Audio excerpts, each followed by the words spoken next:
What happened in practice for the Abu Dhabi Grand Prix finale? Hello everybody and welcome back to the P1 podcast with Matt and Tommy. The final practice wrap-up of the year. Abu Dhabi is upon us. The season finale, the title fight. All of our questions, all of our theories, everything is going to be answered, put into play or not in the next 48 hours or so. Tommy, how are you, sir? Have you slept? I have managed to sleep, although I will admit I've been thinking about it an awful lot, and I can't believe tomorrow is the big one with qualifying, of course, and we had a little inkling about the pace, didn't we, today, for sure? Indeed. Now, before we get into FP1 and FP2, if you don't know already, if you've been living under a rock, if you've just started watching Formula 1 and it's your first race weekend and it's the finale, interesting choice. But just to remind you all, firstly, welcome. And secondly, Lando is leading the championship. Max Verstappen is 12 points behind and Oscar Piastri a further 4 behind Max. Right, let's reflect on FP1 first, where the top 3 drivers were Lando Norris, Max Verstappen and Charles Leclerc. You got to take your small the wins. W's. A P3 and FP1. That's what. Yeah, that's the scraps that Ferrari fans have these days. When you've got 1, 2, 3, 4, 5, 6, 7, 8, 9. Yeah, 9 young drivers.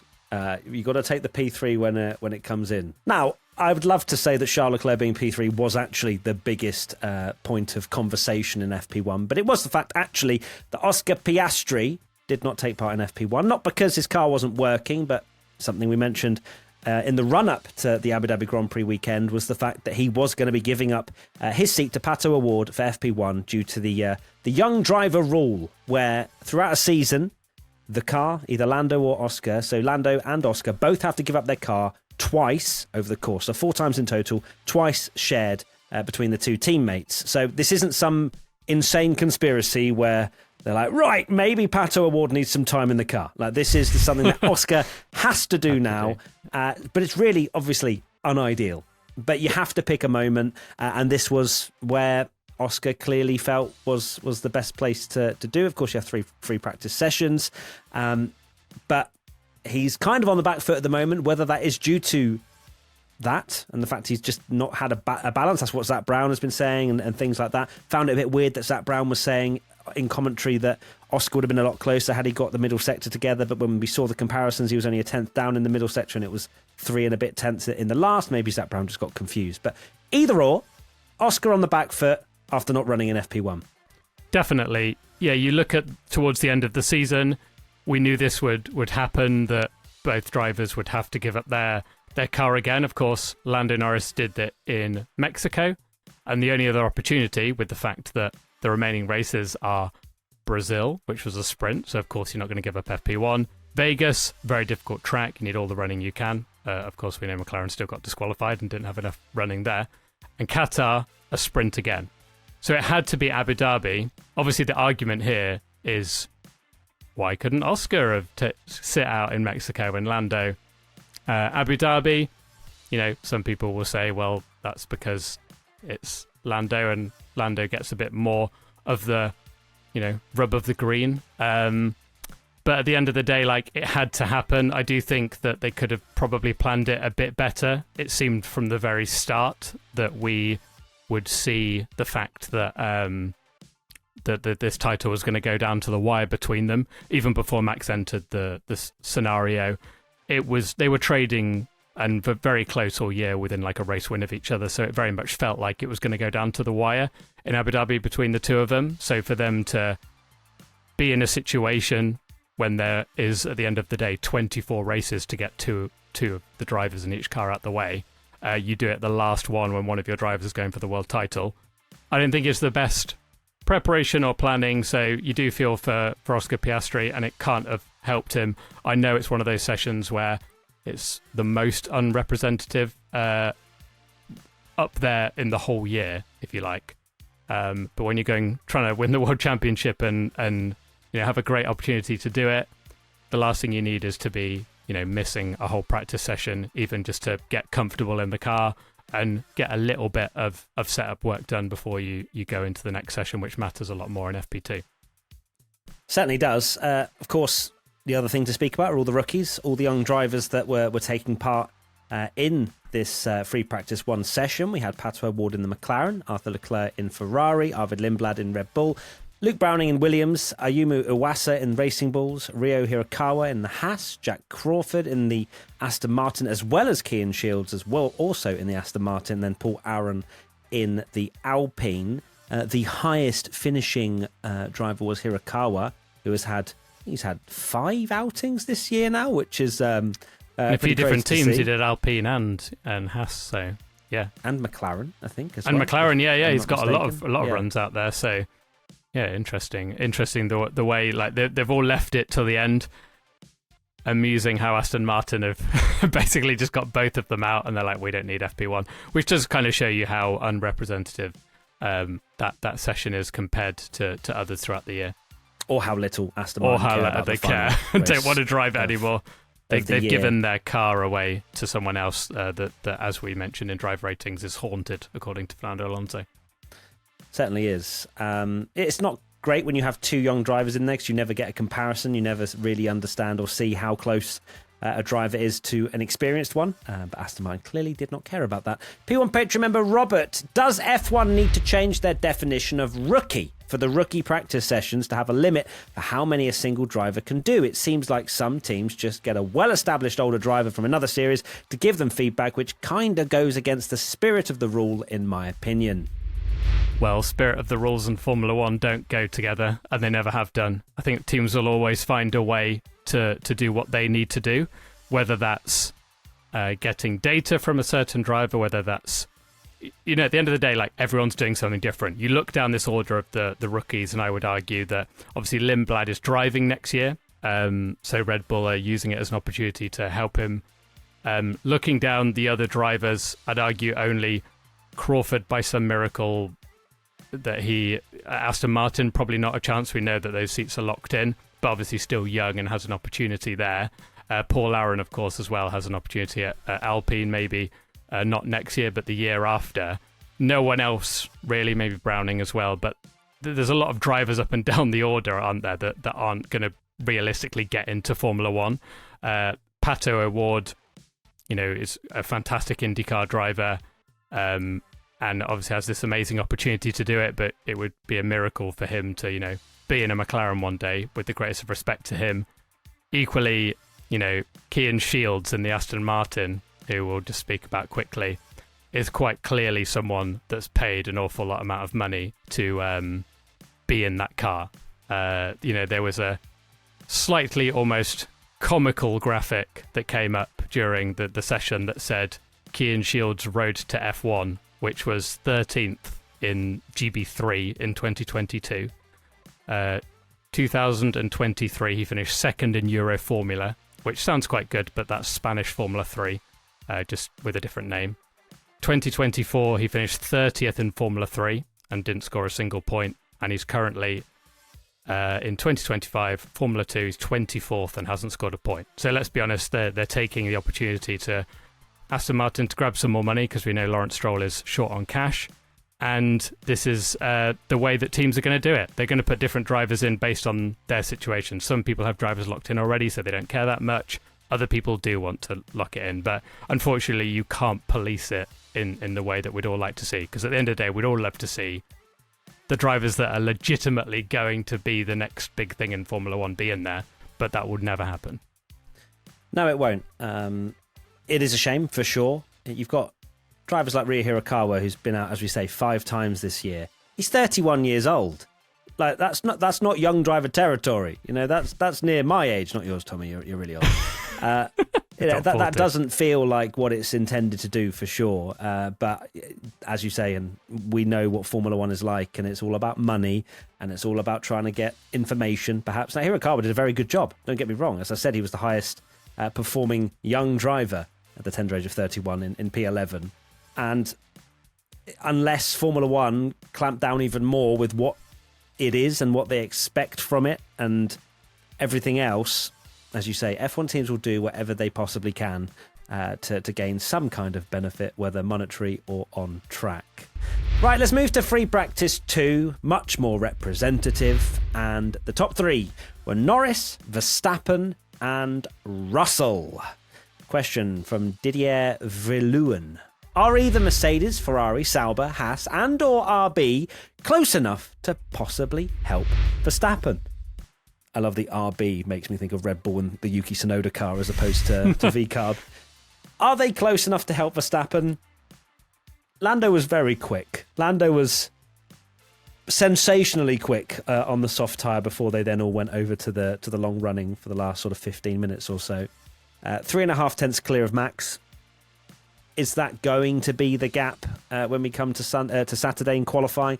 I don't think so. I think that Red Bull usually take a step forward after Friday running, and from free practice 1, and we were texting Tommy, we always do, talking about Formula 1, and we were going, hold on, is Hulkenberg going to qualify Lando here? Of course, being a little bit silly with it. But the Saubers are looking very strong. Ollie Behrman came over the radio and said the car is insane. Why is it so good to drive? Which is the best feedback you could possibly have as a Formula One team, and the engineers in that team going, oh, wait, what? The driver's just not complaining. Yeah. It's perfect. Ollie Behrman finishing 4th in free practice 2. So are they close enough? No. If Lando puts in a very solid 3 or however many laps he does over the course of the 3 qualifying sessions tomorrow. Should he make a mistake, with how fast Abu Dhabi is now as a circuit, the gaps aren't that big. So you have to lock it in. The McLaren looks mighty in that last sector.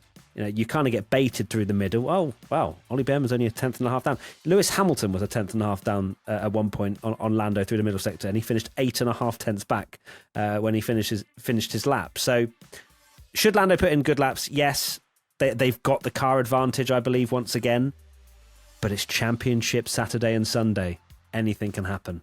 Anything can happen, definitely. At the moment, obviously, Mercedes, Ferrari, Sauber, Haas, RB, they're all kind of closer to Max than they are to Lando, than Max is to Lando. So at the moment, if that form continues, Verstappen's going to have to really just pray that these weirdly don't get in the way, because he wants them in the mix, but he obviously doesn't need them to in the mix. He's going to stop Verstappen being P2 on the grid to be able to attack Lando if Lando gets pole. Obviously, of course, at the moment it's looking incredibly likely, but you never know in Formula One, and you never know this season, of course.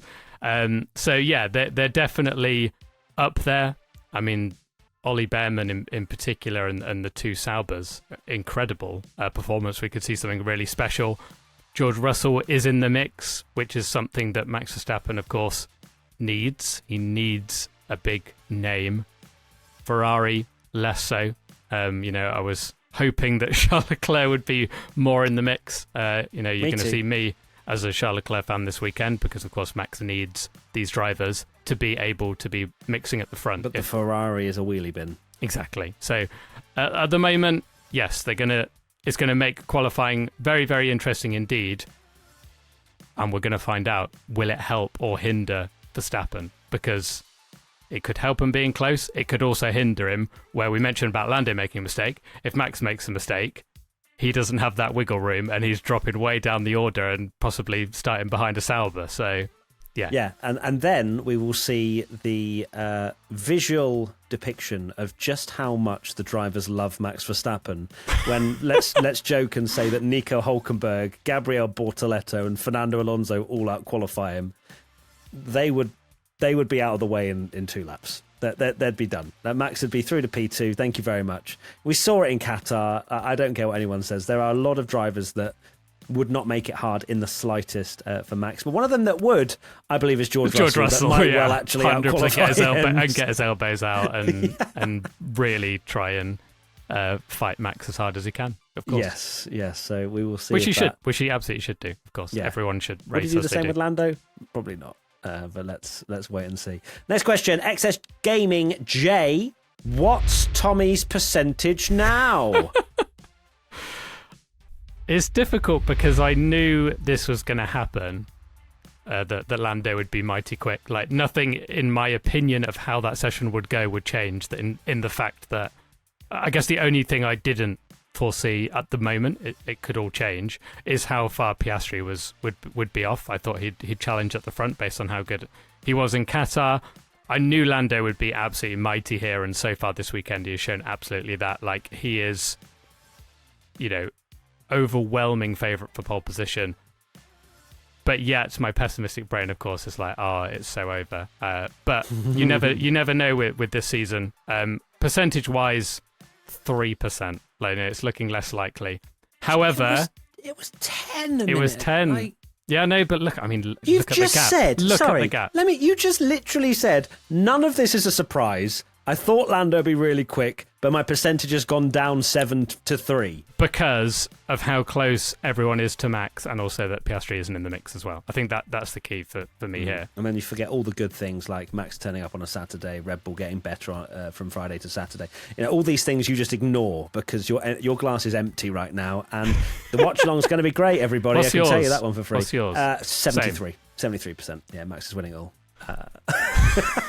God's sake. No, but I what's my percentage? My thinking of like how Max gets into this is nothing from Friday running.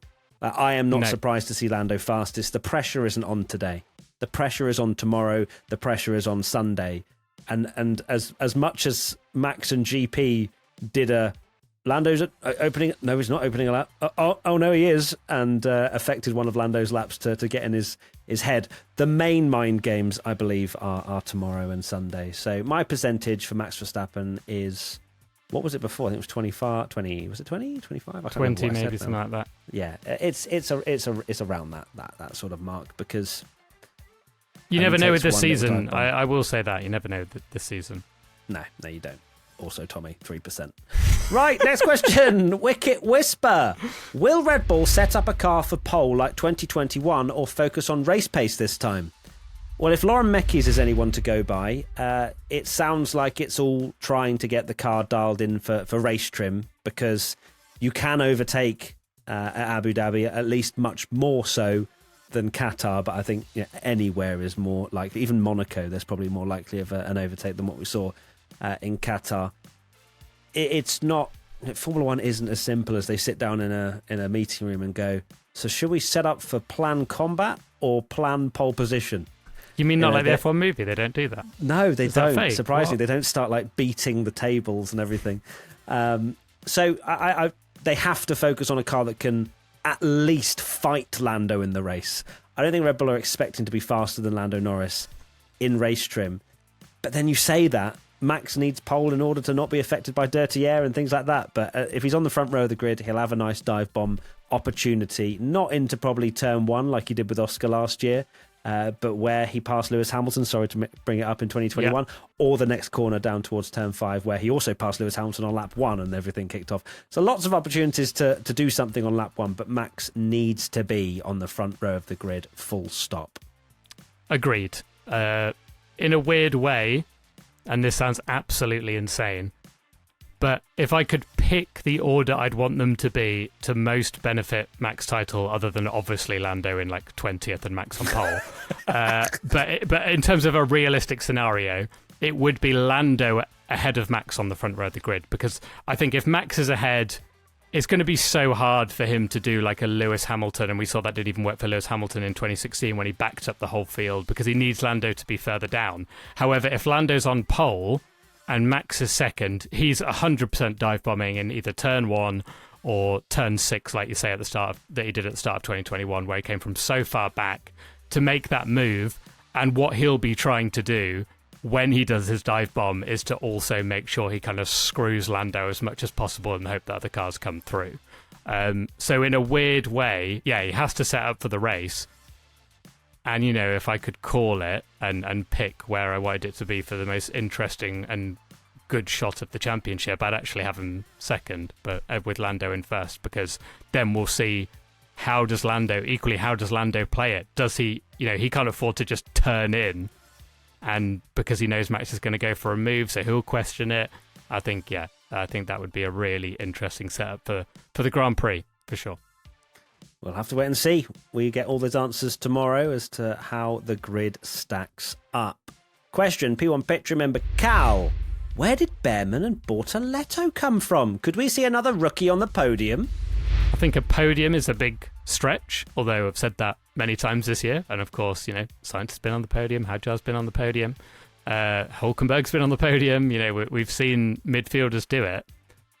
However, they've been absolutely brilliant that session. And as you mentioned before, Bearman's the dream team radio to say this car is unbelievable. And we've seen that really where Ollie Bearman has had a car to deliver, maybe towards the start of the season, making these odd rookie errors. But in recent times, he's been absolutely brilliant and been able to finally put that car where it should be and showing him as a real talent. And then Bortoletto, Sauber are looking very, very good indeed going into this final race. And, they've got, it's an outside shot, but they were talking to Jonathan Wheatley about it.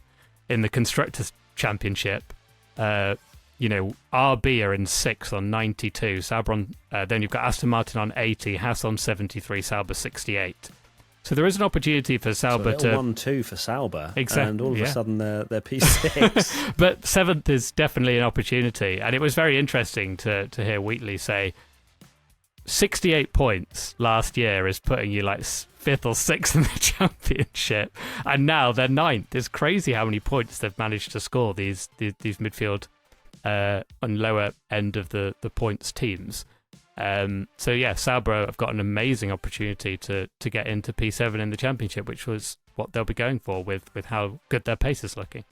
We love midfield teams scoring points, that's and big points as well. That's what Formula One is all about. To respond to the question, where did Bearman and Bortoletto come from? This isn't a surprise. Bearman's been on a fantastic run of form. Bortoletto has had moments this year, not maybe as consistent of a trajectory as what we've seen with Ollie Bearman recently, but both have shown that they've got very solid pace. And so I wouldn't say it's a where did they come from as such. It's just the fact of, oh wow, they're actually, as a team, quite high up, both Sauber and Haas. I don't know if Ocon will be able to sort out his qualifying woes tomorrow, but looking very good for both Bearman and Bortoletto. Question from Fire Breath. When did Ferrari get into the tractor business? Ridiculous. Absolutely ridiculous question. This has been obvious for many races now that they've been in the tractor business. Why are we bringing it up now? The 2025 Ferrari car will be on display in a farm shop near you. And I don't want to see this car ever again. I'd just put it directly in the bin, along with Fred Vasseur's, not Fred himself, but Fred Vasseur's blueprints for this new car that they promised the world with and didn't even deliver a small island with the amount of disappointing results we've had this year as a Ferrari team. But we came into this not expecting anything miraculous, and as much as free practice 1 you might get baited, as I did, it looks like Ferrari are very much just fighting in the midfield, trying to get into Q3, which is madness considering where we were this time last year, where Carlos Sainz was fighting for the win against Lando. Insane, isn't it? I did think that Ferrari would be a lot better here. Of course, I went for that prediction of Hamilton makes Q3. At the moment, it's not looking all that great. I thought that Leclerc might be able to do something, even though, of course, they were absolutely woeful in Qatar. We've not seen them. Of course, we've seen them nowhere near really able to take victories, but podiums in Leclerc's hands haven't been a billion miles off, and he's achieved that a few times. I thought there'd maybe be a bit more in the mix there, but I think even more embarrassingly for Ferrari, you've got Ollie Bearman in a Ferrari-powered Haas, and the two kick Saubers with a Ferrari engine doing better than the main team, and that is completely inexcusable. We have had this conversation before about it's pretty embarrassing for Mercedes that McLaren are going to won the constructors and very likely win the drivers' title. It doesn't look good on them that a team is doing it with their engine. But McLaren are a top team with loads of facilities, lots of money, and we've seen with great pedigree. Ferrari should not be being beaten by a Kick Sauber and a Haas with the same engine. No chance. They shouldn't even be in the same league, and yet here we are looking like Charles Leclerc might be the top Ferrari, but he may not even beat the Kick Saubers and Ollie Behrman in qualifying.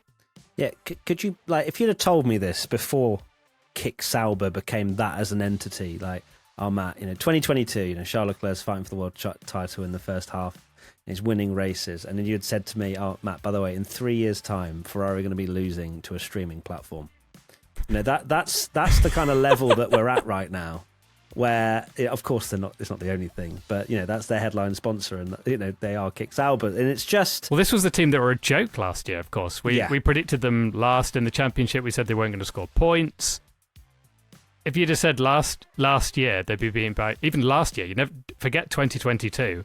Last year, Kick Sauber, the joke team that were absolutely dreadful, easily last in the Constructors' Championship. Ferrari almost won the Constructors' Championship, and now they're behind them. Yep, fun times. Good. All right, let's move on. It's only practice. Don't really need to talk about Ferrari. Let's get a question from people on Patreon member Rach33. Given how strong other drivers are looking, could we see a very mixed-up starting grid on Sunday? In terms of mixed up, I can't see it being the top positions, which you think would be reserved for the likes of Norris, Verstappen, Russell and Piastri if he gets his act together. But I would not be surprised if we saw something unbelievable from who we've just mentioned, Ollie Behrman or the Kick Sauber guys, or even Hadjar as well. We saw last year Nico Hülkenberg qualified fourth in a Haas.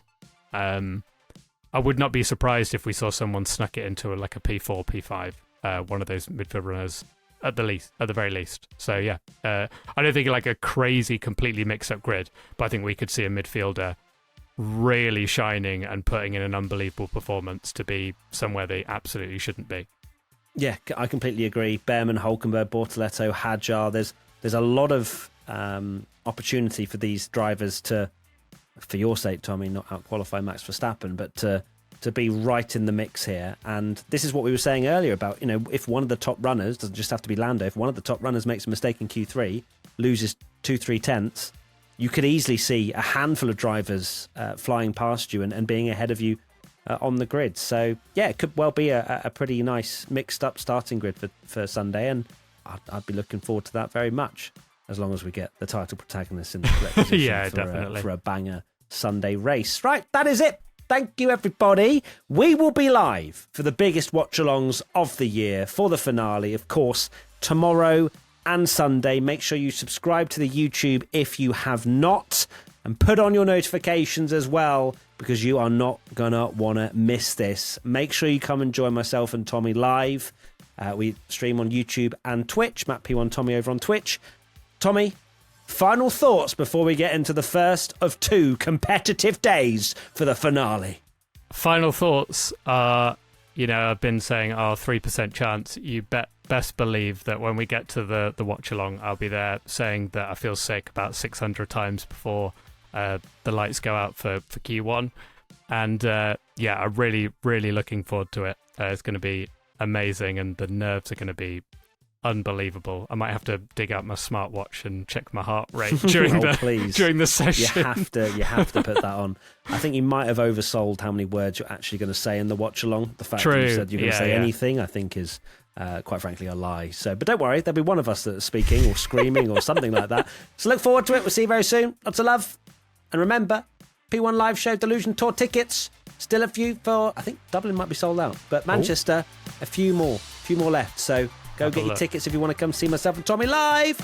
It is literally next week. Bye. Bye.